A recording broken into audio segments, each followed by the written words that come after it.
Well, let's get straight into a look at this growth rate that you've run with this morning. We've seen the annual growth rate of 44% since 2000 in sub-Saharan Africa.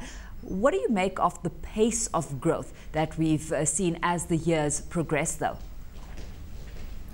I think what's remarkable is when you look at sub-Saharan Africa relative to the developing world and to the developed world, you actually see that mobile growth in sub-Saharan Africa has had a remarkable staying power. So you mentioned the 44% average annual growth since 2000. Now, during the same period, the developing world had a 34% average annual growth rate, while the developed world had a 10% average annual growth rate. Now, in 2011 to 2012, we see even a greater divergence. In other words, better relative performance of sub-Saharan Africa. We have 19% growth from October 2011 to October 2012 in sub-Saharan Africa, compared to 10% growth during the same period in the developing world, and only 2% growth in the developed markets. Peter, That's those remarkable. are figures that are actually phenomenal. What's actually driving demand here relative to the rest of the world? Is it just a low base effect that we've got to consider? You have to look at the limited fixed line infrastructure. There's only 12.3 million fixed lines across all of sub-Saharan Africa, and more than half of those are located here in South Africa. So you have 475 million total mobile connections in sub-Saharan Africa and only 12.3 million fixed line connections. So there's a huge pent-up demand for communication, for basic communication services. This is something that, if you look at mobile money transfer services, the lack of formal banking infrastructure has led to a huge growth in that service in sub-Saharan Africa.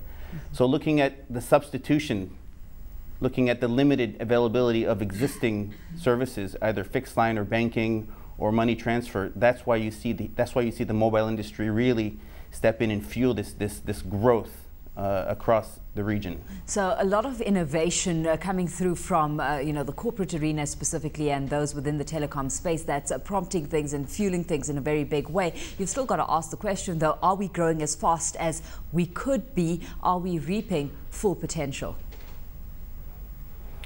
I think there is much more potential that could be achieved. I think if we look at the issues of spectrum allocation and taxation alone, those are two very tangible policy levers and regulatory levers that can be brought to bear to really unleash the growth. So if we look at spectrum availability for mobile, sub-Saharan Africa has some of the lowest spectrum available across the world. In some markets, about 80 megahertz, and this is compared to over 500 megahertz in the developed market. And developed markets have fixed line infrastructure. So we're looking at much higher reliance on mobile, but much less spectrum available. So we've done some analysis that looks at were governments to release spectrum in the digital dividend, that's the 800 and 700 megahertz band, plus the 2.6 gigahertz band, and also allow for the refarming of the 1800 megahertz band to deploy mobile broadband service. From 2015 to 2020, this would create an additional $34 billion in GDP in sub-Saharan Africa, which would in turn lead to the direct and indirect creation of about 15 million jobs. So 1.5 million jobs here in South Africa, 9 million jobs in Nigeria, 2 million jobs in Kenya. This is what's at stake. Spectrum is the lifeblood of the mobile industry. So with that kind of economic benefit, Peter, and that kind of incentive that's being put on the table for government, why the slow reaction? What are some of the challenges in terms of opening things up here? I think in many cases it's a lack of capacity at some of the regulatory authorities across the region.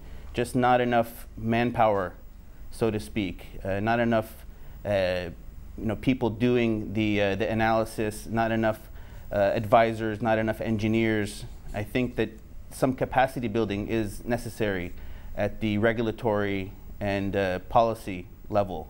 I think this would help accelerate things. And we are doing our part to support governments and regulators in the region by producing vast amounts of research, white papers, data, This mobile observatory, for example, is something that is really designed to help governments understand where their priorities should be if they want to encourage growth, if they want to create jobs, if they want to see the mobile industry and sub-Saharan Africa reach its full potential. Of course, you've highlighted extensively the kind of economic benefit for any country that actually ventures down the road, but we can't ignore the kind of economic benefit that the consumer, the average consumer on the African continent would derive from this as well, in terms of cost implications in accessing mobile networks. Right, so when we're talking about spectrum, harmonized spectrum, that meaning that if sub-Saharan Africa uses spectrum bands that are used around the world, and there's a standardization, there's a harmonization in use of these bands, it can take $10 off the average cost of a smartphone. So spectrum harmonization is important. Taxation is another thing. One issue that's really worrying in recent weeks is this proposal by the Kenyan government to impose a 10% tax on mobile money transfers, something that's had a huge impact on their economy. Now they're looking to put a 10% tax on it. This would hit the bottom of the pyramid. This would hit the poorest users the most. And this is something that's exactly a step in the wrong direction. Yeah. So we're looking at spectrum, we're looking at taxation. If they want to, if governments really want to make this affordable, I think they'll look at a very transparent, a very forward-thinking spectrum policy, and not trying to tax things like mobile money transfer or put taxes on smartphones, anything that's going to limit the consumption of these services that have such a clear impact on economic growth and job creation.